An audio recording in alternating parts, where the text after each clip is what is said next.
that something you know how to do? Find the definite integral from 0 to 4 of 1 over the square root of 4 minus x dx.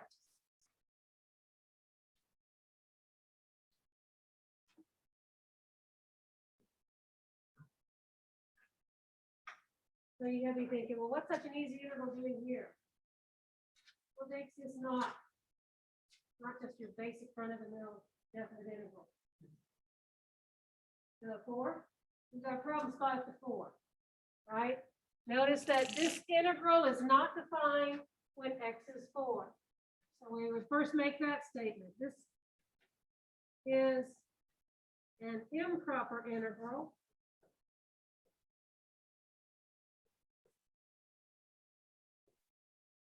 because the integrand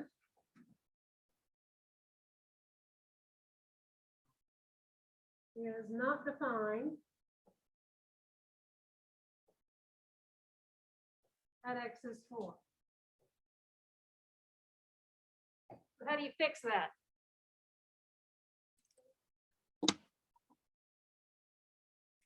We're going to put a limit on there, put a letter instead of the 4 right there, make it a well-defined integral. So we're going to put, let's see, I'm going to use a b for the upper limit. B is going to 4. And I'm going to integrate from 0 to 4. And to do the integral, I'm going to write that as 4 minus x to the negative 1/2. That's a b, not a 4. I said put a b there, and I stuck stupid 4 there. The b. Now this part is well defined, and we can go ahead and compute it. As a du integral. We take u to be 4 minus x. So the du is a minus dx. So I put a minus sign out there and integrate u to the 1/2 du.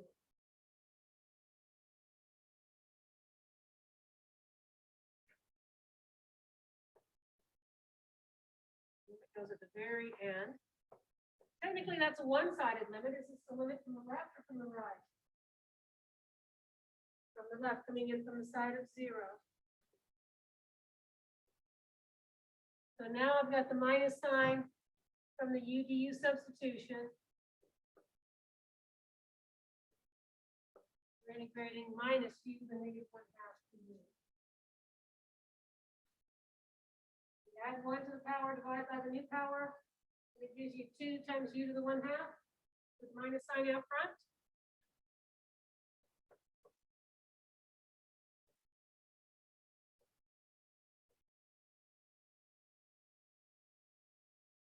U to the 1/2, let's go ahead and put the square root back. And we're going from 0 to b.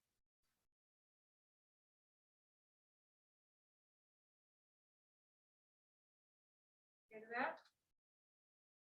Right? And so we work a limit as b goes to 4 from the left. Negative 2 times the square root of 4 minus b minus a negative 2 times the square root of 4 minus 0.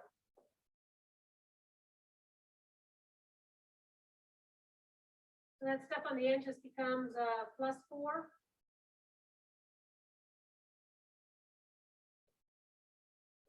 Anybody tell me what this limit is as b goes to 4? 0. So the value of this improper integral is 4, which means this improper integral converges, and it converges to 4. Good. Now let's do the same integral. Let's find the integral, say, from minus infinity. Let's cut off that problem spot at 4 by going to 3. Same integrand.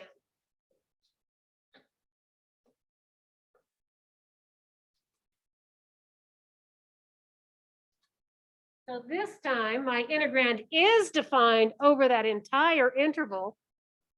What makes this integral improper is the lower limit is unbounded. So let's make that statement. This is an improper integral.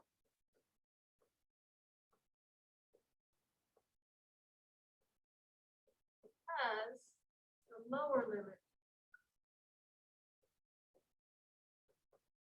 is unbounded.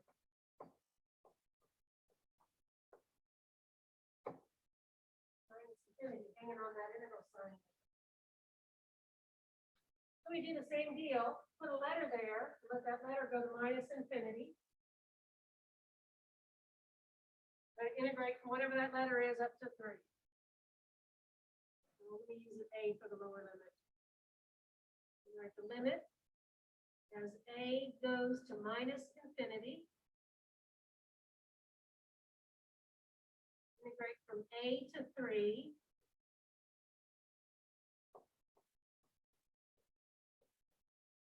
Then we've already done all the integration steps, so we can jump down to, say, this step right here and evaluate it from A to 3.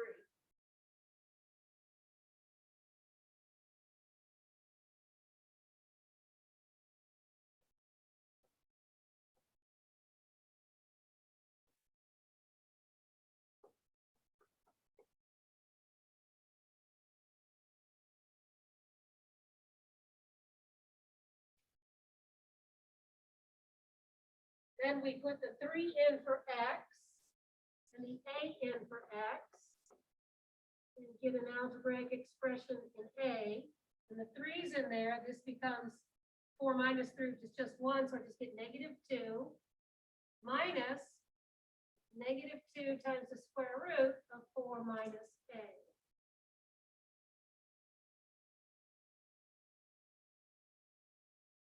What do you think about that limit?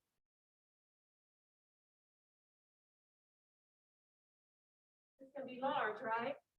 This is going to become minus infinity. That changes to plus infinity.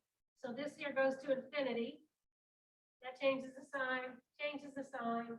So we're back at plus infinity. And then add -2 to it. And that doesn't do anything. This goes to infinity. So this integral diverges.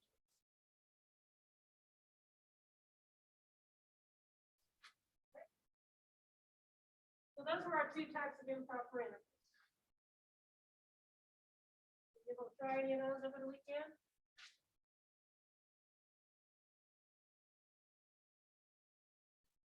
On your hands, not allowing you to have access to your whiteboard.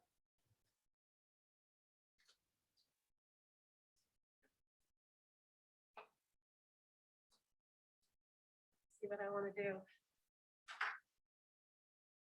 Let's see, everybody can see all that at home? Looks somewhat readable.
If you can find the integral from 4 to infinity of 1 over x minus 2 times x minus 3 dx.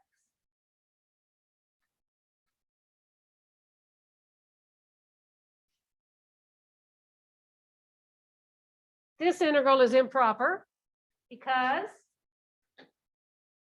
the integrand would have discontinuities, but the discontinuities All right, 2 and 3, that's outside the interval, so I don't care about that.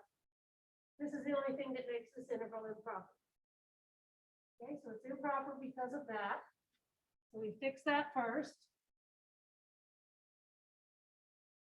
I'm gonna use an and.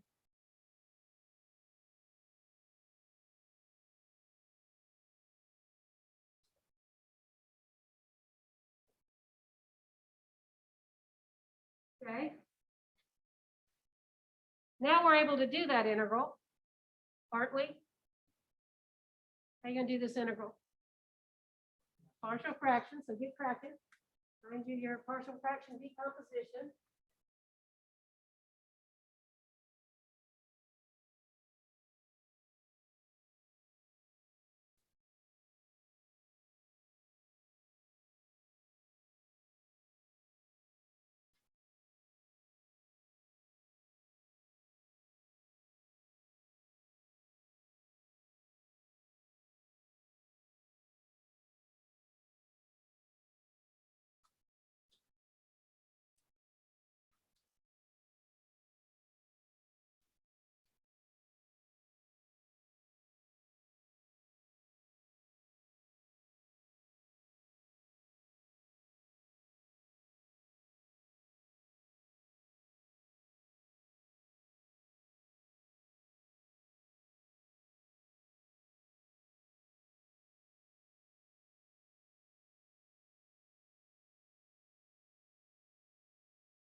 Excuse me.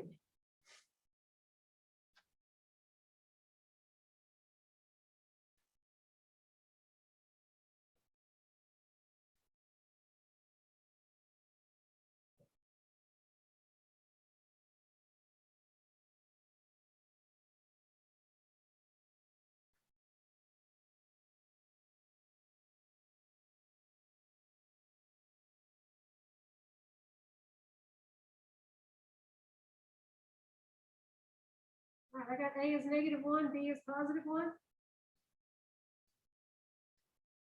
Now we're computing the limit. N goes to infinity. A was the one that's over x minus 2. So I have a -1 over x minus 2 plus 1 over x minus 3.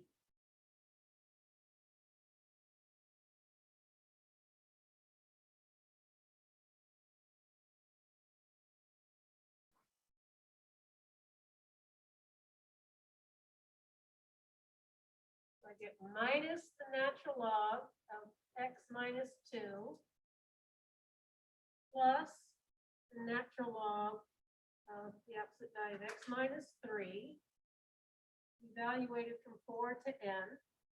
Don't need the absolute value bars anymore because in their range 4 to n, both x minus 2 and x minus 3 are positive numbers. Let's put an n in there, and then we'll put the 4 in there.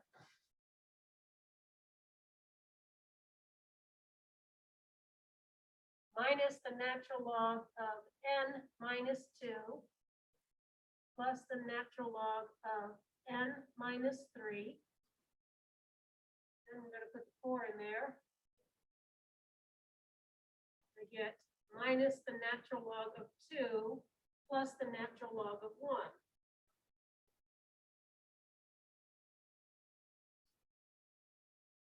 Agree natural log of 1 is 0.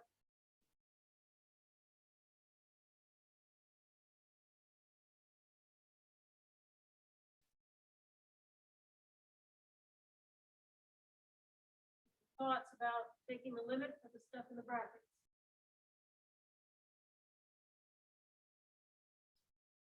You would have to combine them, because as n goes to infinity, both logarithms continue to grow. So this behaves like minus infinity, and this behaves like plus infinity. The expression infinity minus infinity is in an indeterminate form.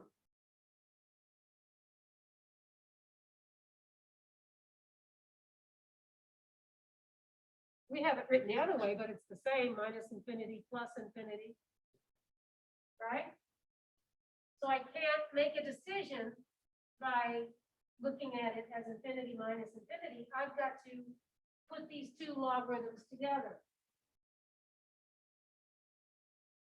Think of them as the log of n minus 3 minus the log of n minus 2. And you can combine those into a single logarithm.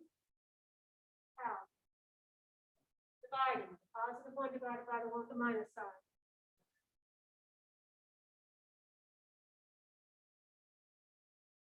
So this is going to look like the natural log of n minus 3 divided by n minus 2. So in the parentheses there, the expression behaves like infinity over infinity. What does the expression infinity over infinity mean? It's an indeterminate form, so what do? L'Hopital's rule. So this stuff in here behaves like infinity over infinity, so you're going to use L'Hopital's rule just inside there.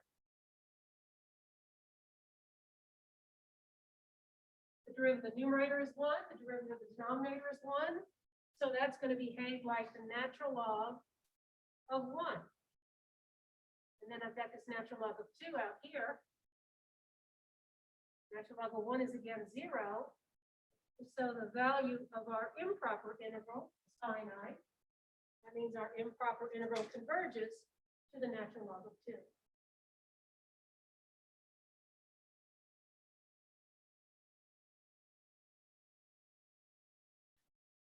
Okay, so I'm only doing the L'Hopital's rule in here, and then I'm applying the natural log back onto that.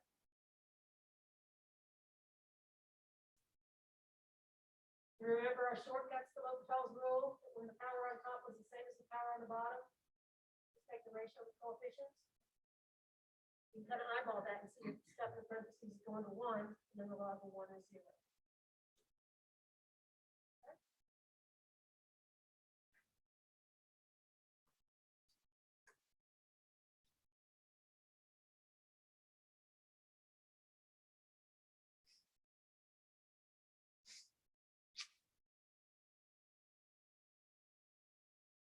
All right, let's try this one.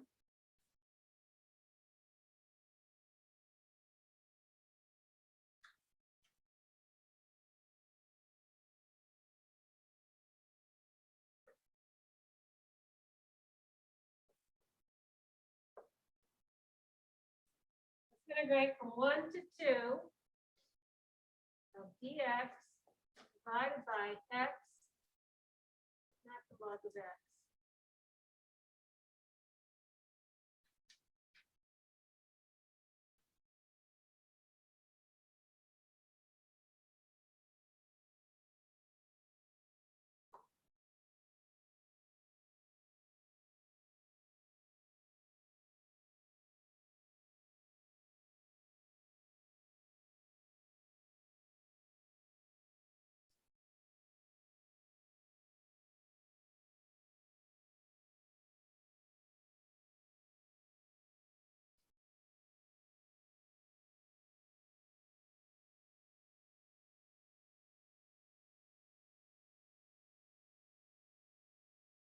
Okay, what makes this an improper integral?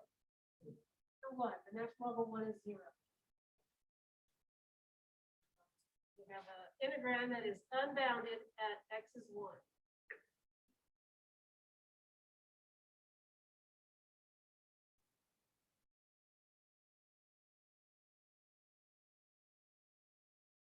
So we're going to rewrite that as the integral from a to 2 and take the limit as a goes to 1.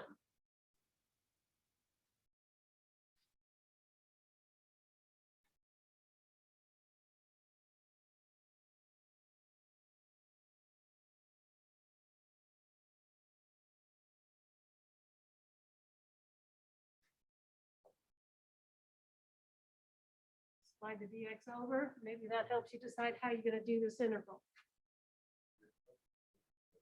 It's going to approach 1 from the right, correct? Because I'm looking at the open interval from A to 2. Okay, how would you do the integral of 1 over x times the natural log of x? Take u to be the natural log. Du then is the 1 over x. So this is the integral of 1 over u times du.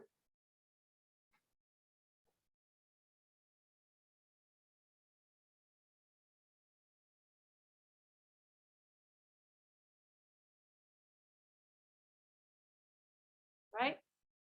Which is the natural log of u. So we've got the natural log of the natural log of x.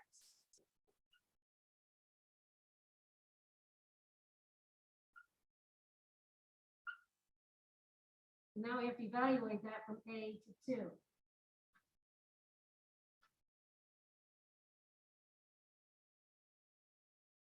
So I'm going to have the natural log of the natural log of 2 minus the natural log of the natural log of A.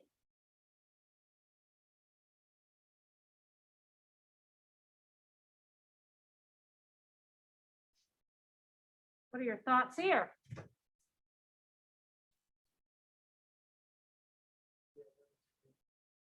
Natural log of 1 is 0. And so here I'm trying to take the natural log of 0. The natural log do near x is 0 goes to minus infinity, doesn't it? Near x is 0. So I'm coming into 0 from this way. The logarithm looks something like this. Here's 1. The natural log of 1 is 0. And as x goes in towards 0 from the right, the natural logarithm goes to minus infinity. So I'm coming in from the side on the right. So this is going to minus infinity. With this constant right here. So this is becoming infinitely large. This integral diverges.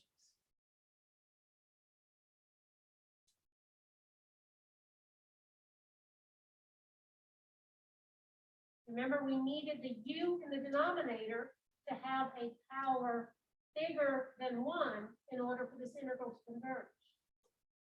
So if I had put the natural log of x, say, to the second power down here, we should be able to find an integral that converges. Okay? Because then this term would be in the denominator.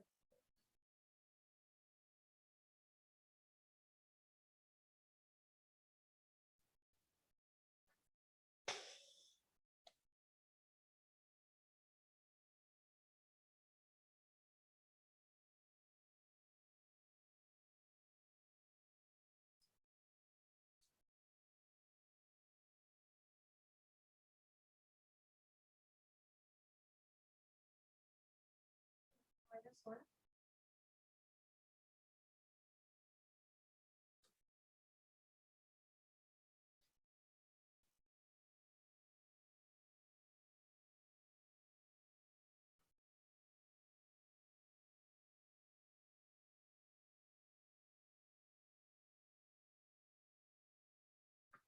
Compute the integral from 0 to 1 of e to the square root of x divided by the square root of x. What makes this improper? We're dividing by 0, right? That lower limit. The integrand is not defined at x is equal to 0.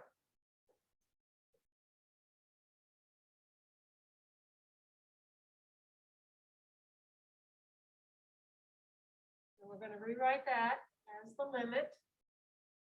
As a goes to 0, I guess we're coming in from the right again. Of a to 1, e to the square root of x over the square root of x. Yes. How are you going to do that integral?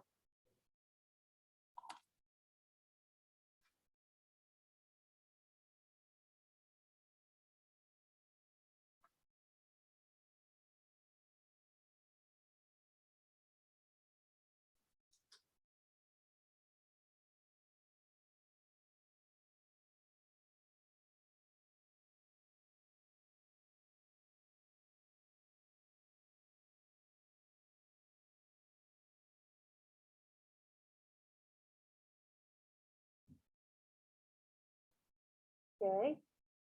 So we're going to take u to be the square root of x, because its derivative is 1 over 2 square root of x. Good.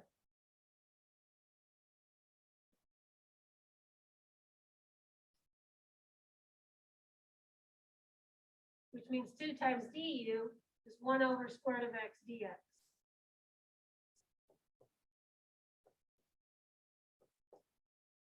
So our integral becomes 2 times the integral of e to the u du.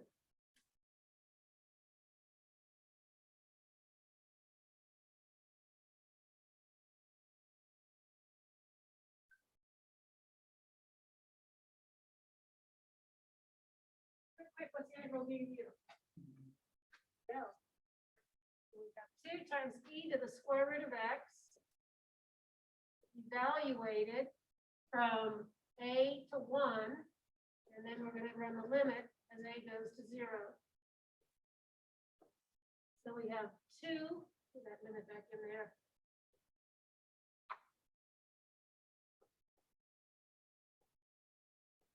2e to the 1 minus 2e to the square root of a. And a is going to 0.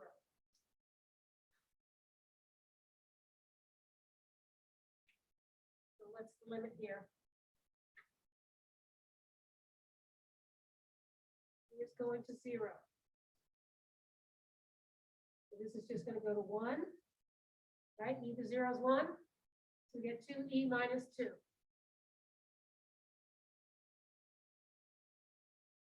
That's a finite number, so the integral converges to that particular value. Yes, sir.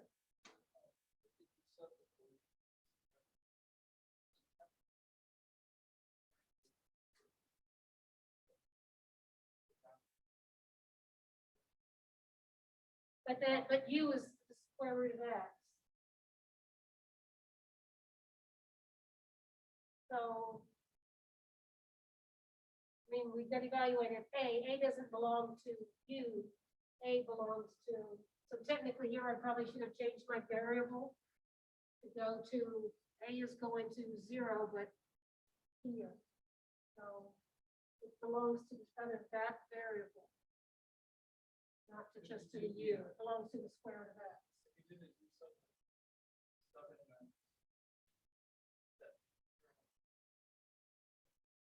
Uh-huh.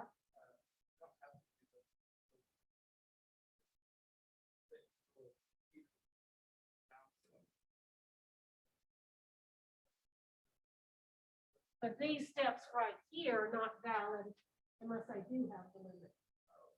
Right? No taking point, but and I just left the 0 and 1 and did all the same steps. I get the same answer, but I'm kind of doing the wrong math. You're just ignoring then the technicality that it's not defined at 0. Okay? How do you feel about these? Can you recognize when you need to do what?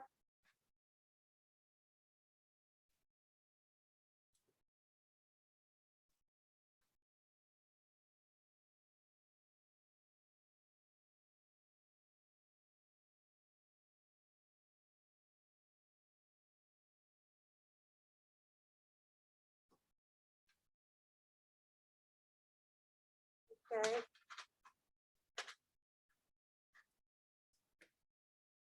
Got one more for you.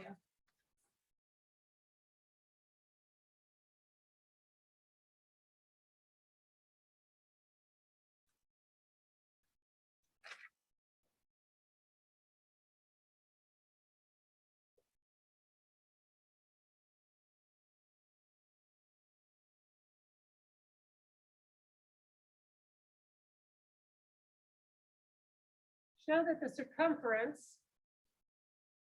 of the unit circle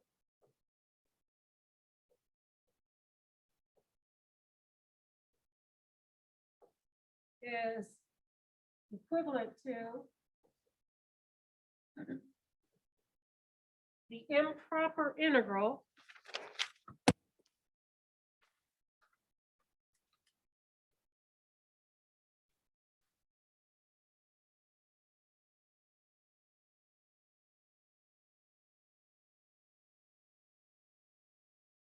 2 times the integral from -1 to 1 of 1 over the square root of 1 minus x squared dx.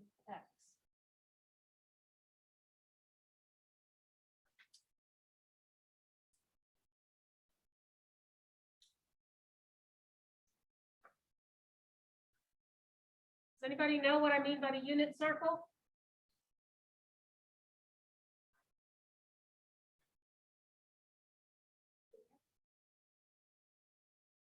No, because the radius would be 1. That's what I mean by unit. Unit circle is a circle whose center is the origin of radius 1. Whose x squared plus y squared is equal to 1 squared.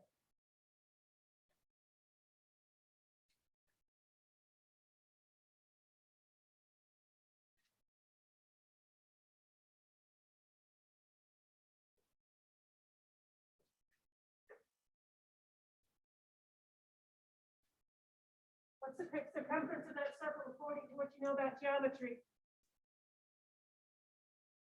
All the way around? 2 pi. 2 pi r is 1. Circumference is 2 pi. The circumference is the length around the arc. So if I find the function that describes the top half of the circle, I have a formula that finds the arc length of a function. Remember that formula? For a continuous function, y is equal to f of x on AB,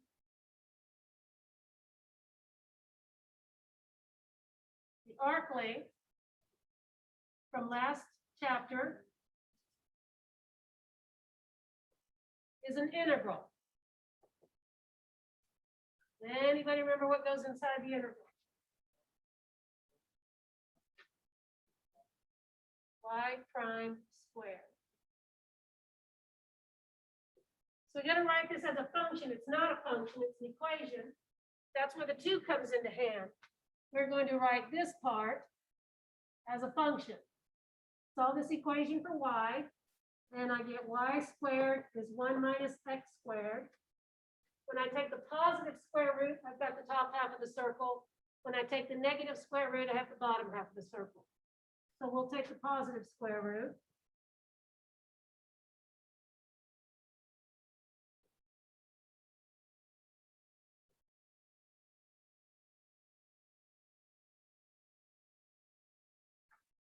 So if I find the arc length of the top half and double it, I'll get the arc length of the whole circle. So that takes the 2 in. Now let's compute y prime.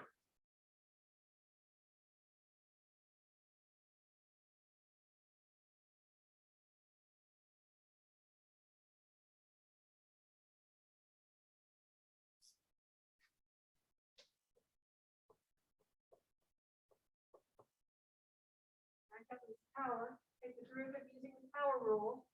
Y prime is 1/2 1 minus x squared to the -1/2 times a -2x. That's the derivative inside. Now we simplify that. Half of the -2x gives me a -x, and then take that other term with the negative power and put it on the bottom.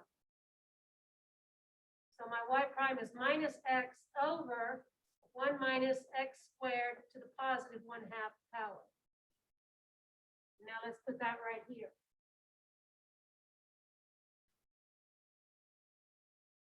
Okay, so got 1 plus that stuff squared. And since it's the top half of the circle, I got a square root on that. I'm going to go from -1 to 1 and double it to get the whole circle.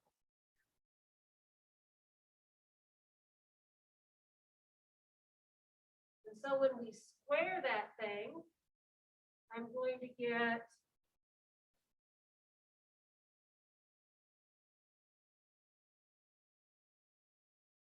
-x squared is x squared, and then I have 1 minus x squared, and then I have the square root sign from the formula.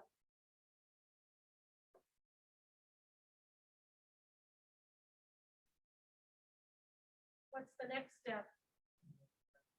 Get your common denominator. So this is 1/1. And so 1 minus x squared is the common denominator.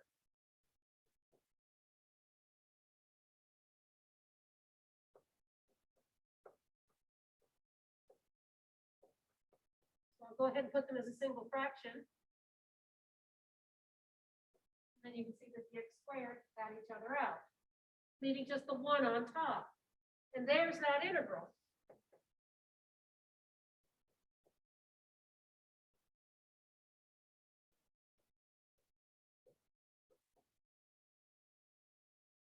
So the geometric interpretation of that integral is that it is the entire length around the unit circle. It has to have a value of 2 pi. But it's an improper integral. Why? Divide by 0 at both of these endpoints. So how do we take care of that? It's improper because it's unbounded at both endpoints. Split it up into 2 integrals. Let's go from -1 to 0, and then 0 to 1. And then we're going to write both of those as proper integrals using limits. So this is improper because it's not defined at either 1 or -1.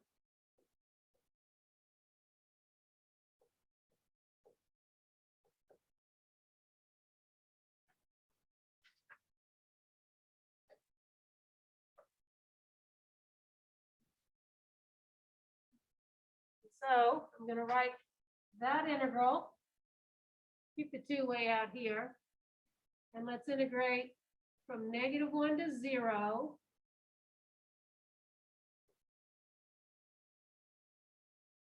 And then we're going to integrate from 0 to 1.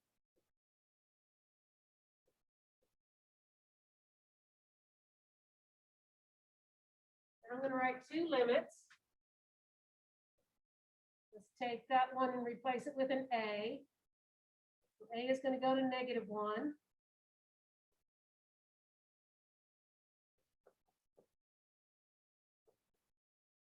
Then I'm going to replace that one with b.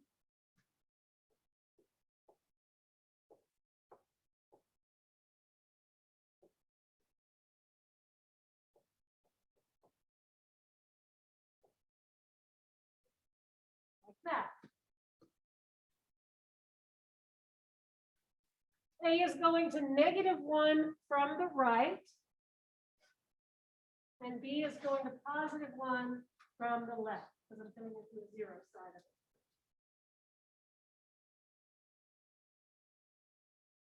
All right, so now we're able to do the calculus part, taking care of the discontinuities. Does anybody recognize the integral of 1 over the square root of 1 minus x squared? Arc sine. That's the arc sine of x.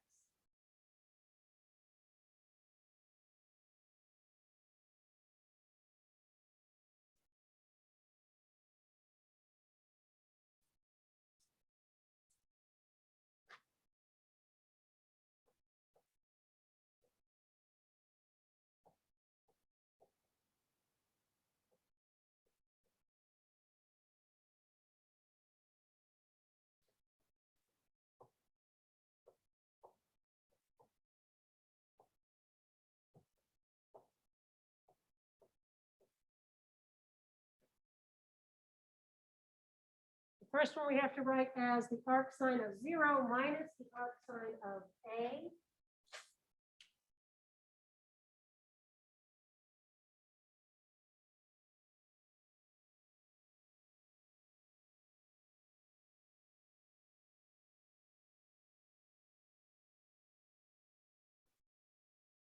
The second one we write as the limit as B goes to 1.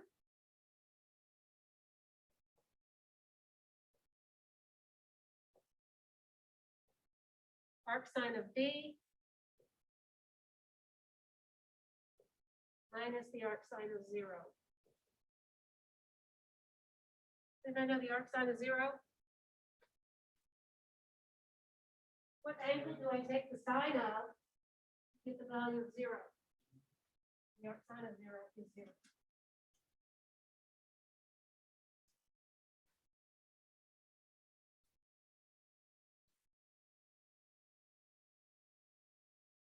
All right, so let's start here. The arc sine of B goes to 1. So this behaves like the arc sine of 1. Does anybody know the angle that we take the sine of to get 1? Pi over 2. Pi over 2 is the same as 90 degrees. So this is doing the same. This is going to pi over 2 as well, except for, no, not quite. This is going to -1. What angle do I take the sine of to get -1? 3 pi over 2? Or negative pi over 2, because arc sine is only defined between negative pi over 2 and pi over 2. So this has to be negative pi over 2. So I have 2, 0 minus a negative pi over 2, plus this 2, and that one's pi over 2. And so the change in sign was important, so that this gives me pi plus pi, and there she be. There's the 2 pi. That is the circumference of the unit circle. Tell me that wasn't the coolest thing you've done all day.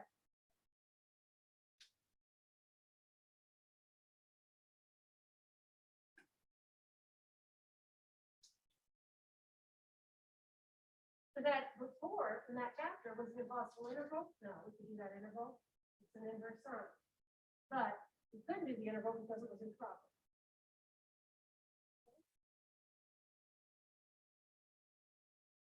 Is the day that there is a class in here after us or not?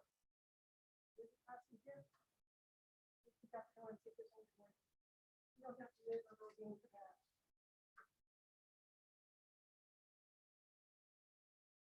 Because we do have another hour, don't we? Keep your class down. You don't want to disrupt other classes.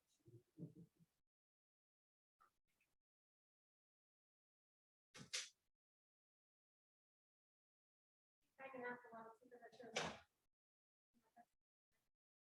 Right now, just do what you have to. So what I need you to be able to do is recognize when an integral, I think I see somebody now. Recognize when an integral is improper. And when it's improper, fix it first before you integrate it. You just ignore the fact that it's improper. I'm not going to give you much credit.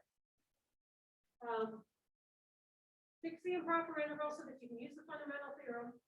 Usually I'll preface the statement by saying, explain why the integral is improper, and then show that it either converges or diverges. So all you have to do is say something like this. Just tell me what I said at the beginning, that the integrand is unbounded at both 1 and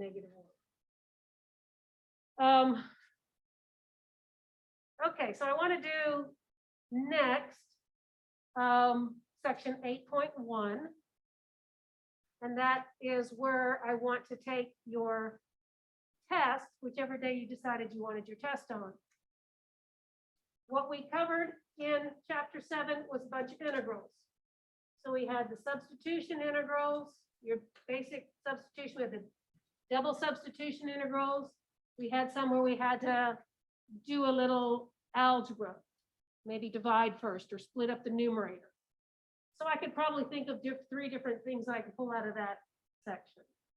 Section 7.2 was integration by parts. And then there was circular integration by parts. So that's about 2 problems. So now I'm at 5 problems. The third section were the trig integrals, sines and cosines, tangents and secants. And then we had the trig substitution integrals. And then section 7.4 was the partial fractions. I'll probably do one from there. Section 7.5 was just kind of a mismatch of everything. So maybe something there. Section 7.7 was this, and there are 2 kinds of integrals there. So far I'm at 12 problems. Without talking about section 8.1. How long does it take you to do 12 problems? Can you do that in a 50-minute class? How long is the problem? Well, it doesn't matter how long I make them, it's how long you make the problems. Sometimes I'll give one that's supposed to be a quick one. But then if you don't recognize the quick one, you go through all the trig substitution. And so this one step could take some students more steps. So I don't know, do you want the test on a Monday or do you want it on a Wednesday? Definitely on a Monday? So that means you got to study over your massively long spring break.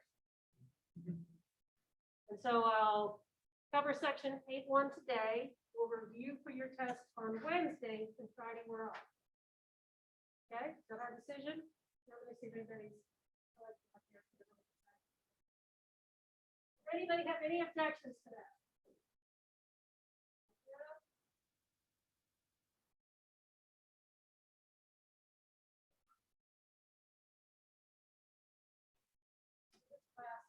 Next door.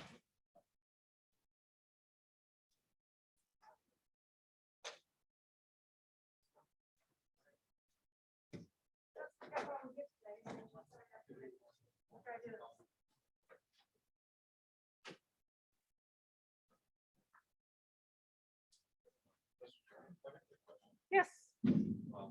Right here on this stuff, whenever you went from here to here. I got a common denominator. I thought of this one as 1 minus x squared over 1 minus x squared.